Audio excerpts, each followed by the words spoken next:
discussion. Dr. Prashant Nanda ji, माननीय doctor प्रशांत नंदा। धन्यवाद सभापति महोदय, मुझे बुलाने का और कहने का मौका दिया है आपने। सर, मैं एक बात कहना चाहता हूँ, विश्व में बहुत सारे धर्म हैं, सबका ईश्वर अलग अलग है, पर ये बात सच है कि कुछ ऐसे ईश्वर हैं जिनको हम अनुभव कर सकते हैं, जिसको सभी धर्म मानते हैं। उनमें से सूर्य देव है जैसे, अग्निदेव है जैसे, जल देवता है जैसे, और वृक्ष देवता। और वो जो वृक्ष देवता हैं, उनके समाहार में जहाँ इतने ईश्वर उधर रहते हैं, उनको हम जंगल कहते हैं, फॉरेस्ट कहते हैं। आज मंत्री जी ने ये फॉरेस्ट के बारे में जब अमेंडमेंट लेकर आए हैं, विश्व में सबका ध्यान रहता होगा कि इसमें क्या है हमारा ईश्वर के साथ क्या न्याय करना चाहते हैं। पहले तो मैं ये बोल दूं कि हम लोग भारतवासी हैं, भारत की सुरक्षा के ऊपर हम कभी समझौता नहीं करते। जब भी भारत के सुरक्षा के बारे में आए, हम आंख बूंद कर बोल देते हैं कि नहीं, ये होना चाहिए।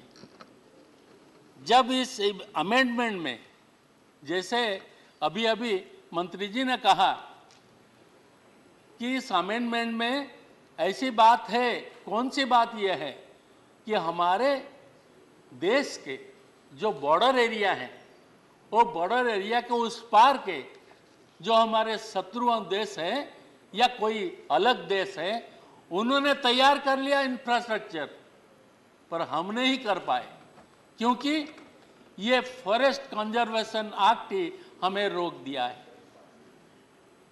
है इसने। और इसको फास्ट ट्रैक में लाने के लिए इसमें अमेंडमेंट है, और जो अमेंडमेंट है उसके बारे में चर्चा करेंगे। जहां हमको समझ में नहीं आता है, हम माननीय मंत्री से ये समझने की कोशिश करेंगे। पर एक बात ये सच है कि अगर हम आज इस बिल के बारे में, इस बिल को सपक्ष में, इसको समर्थन करने में जो खड़ा हुआ हूं, उसका पहला रीजन ये है कि मेरे देश की सुरक्षा।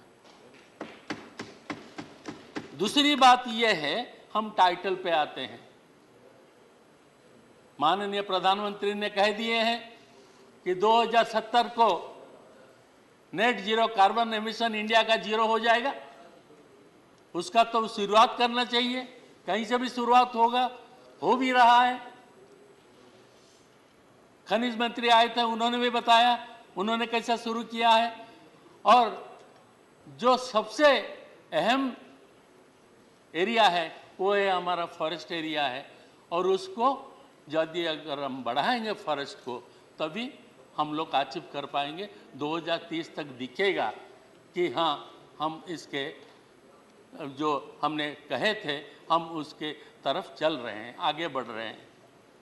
तो इसीलिए शायद इन्होंने जो नाम इसका दिया, वन संरक्षण के साथ वन संवर्धन, ये भी बहुत अच्छा लगा, ये भी स्वीकार है। पर एक चीज मैं आपके जरिए मंत्री जी से जानना चाहता हूं।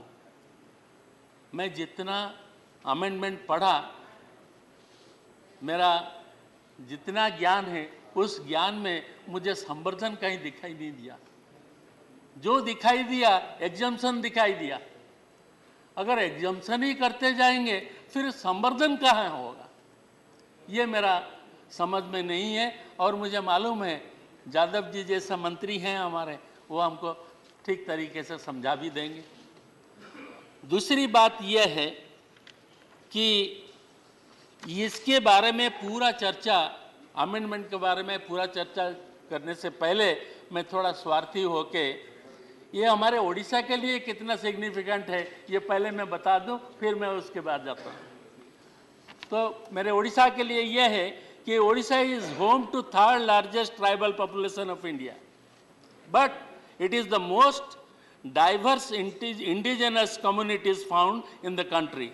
The state has 62 tribes, including 13 particularly vulnerable tribal groups. In 2023, Odisha became the first state in the country to allocate an exclusive budget for the implementation of the Forest Right Act by setting aside 2,600 lakh rupees in the 2023-2024 budget. As a state that has always looked after the needs of the tribal population, the recently introduced amendments pose problem in furthering our agenda of tribal welfare. According to the latest Forest Survey of India report, Odisha has contributed 1.04% increase in the forest cover nationally. Moreover, Odisha stands in third position in the country when it comes to contribution in the increase of forest cover in the country. This increase is attributed to better conservation measure, protection, afforestation activities, and bottom-up approach to governance. We need to ensure that the new amendment doesn't dilute this spirit of conservation. This is my request to the Honorable Minister. Sir, while going detail into it, I would like to talk about the deemed forest. I would like to know about the deemed forest. Whatever question I am asking, through you I am telling the Honorable Minister, I am not objecting. I want to know. These are my queries which may be looked after. The deemed forest category has been removed from the definition of forest. मुझे नहीं लगता है कि ये ठीक है. Because lots of good forest areas which are neither notified nor forest in government records are now going to be diverted and destroyed. So deemed forest has to be incorporated and defined in terms of area minimum 2 hectares and density of trees at 4%. And this category has to be included into the definition of forest in accordance with the Honorable Supreme Court judgment of with petition 202/1995. Sir, there are many things that I would like to know from the Honorable Minister. The new changes omit the category of lands that are neither notified nor recorded as forest in any government records, but qualify the characteristics of a natural forest, including those proposed to be notified as forest. The new changes also exclude those forest lands that are proposed to be declared forest but yet to be notified under Section 4 of the Indian Forest Act 1927 or other state laws. In contravention of Godavarman Tirumpul judgment laid down by the Supreme Court, while clarifying the scope of the 1980 Act, the Supreme Court in Godavaram judgment held that the Act intends to check deforestation that disrupts the ecological balance. Therefore, the Act must apply to all forest. इतना तो मैं कह दिया, पर सबसे बड़ी बात यह है, क्योंकि ये पूरा डिटेल डिस्कशन करने के लिए मेरे पास टाइम नहीं है और आपको भी टाइम नहीं है, हाउस को भी टाइम नहीं है और एक बिल भी आना. तो मैं यह पूछना चाहता हूं, सर, हमने कभी से I will be talking about समाप्त करें माननीय जी talking about compensatory afforestation. Sir, क्या होता है, हम एक फॉरेस्ट ले लेते हैं और कहते हैं कि हम उसको दूसरी जगह अफॉरेस्टेशन बना देंगे. मुझे बताइए कितना अफॉरेस्टेशन हम लोगों ने किया है और उसका कंडीशन क्या है. Do they look like forest?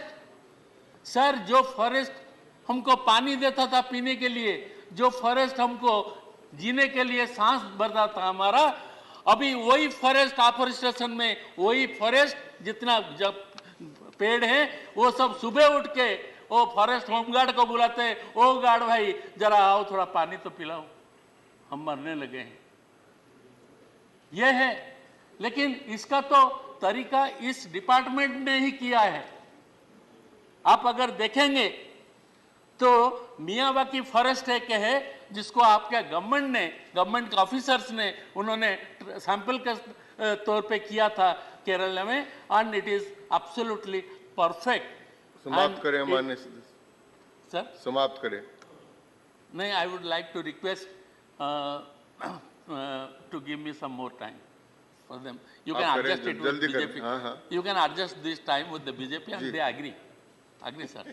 Sir you don't sir इतना तो कर लीजिए, इतना थोड़ा थोड़ा बात है, बहुत ज़्यादा बात नहीं है लेकिन बहुत अहम बात है।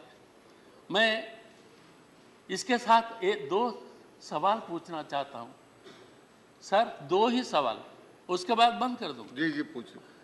पहला सवाल ये है, what is the cost of A 100 years tree?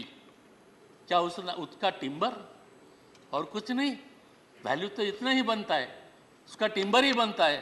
और 100 साल से जितना ऑक्सीजन दिया, जितना पानी दिया, और जितना समाज को और को दिया, और जितना पक्षियों को सहारा दिया, उस सबका भी एक अमाउंट तो वैल्यू तो लगना चाहिए। अगर उसका आप डिफाइन कर दे कि नहीं एक पेड़ का कीमत इतना होना चाहिए, तो देख लीजिए कोई भी प्राइवेट वाले आएंगे नहीं, इसको लेंगे नहीं, क्योंकि इतना भारी पड़ जाएगा कि उनका स्कीम नहीं चलेगा। इसको थोड़ा ध्यान में रख लीजिए। दूसरा, जो आपका अमेंडमेंट के साथ नहीं है, फिर मेरा रिक्वेस्ट है, देखिए हम इसको ईश्वर बोलते हैं और फॉरेस्ट वाले उसको बोलते हैं ये है जीवन, उसका भी लाइफ है, फॉरेस्ट है, लाइफ है, जीवन है ना। जितने जीवन है हम सबका राइट्स है, we have the rights from 13 to 32 by our constitution. Animals के लिए स्पीसीज है, मुझे बताइए what is the right for a समाप्त करें माननीय सदस्य। Plant, what is the right for a plant sir? धन्यवाद, समाप्त करें। हाँ, थैंक यू सर, आप धन्यवाद बोलते हैं और मैं भी आपसे गुजारिश करता हूँ और 1 मिनट में खत्म कर देता हूँ, ज़्यादा नहीं। बहुत सारा बोलने को है लेकिन मुझे मालूम है मैं इनसे दरख्वास्त किया है कि मुझे थोड़ा समय देंगे, उनसे उन्होंने हाँ भी किया है और आप भी मान जाइए।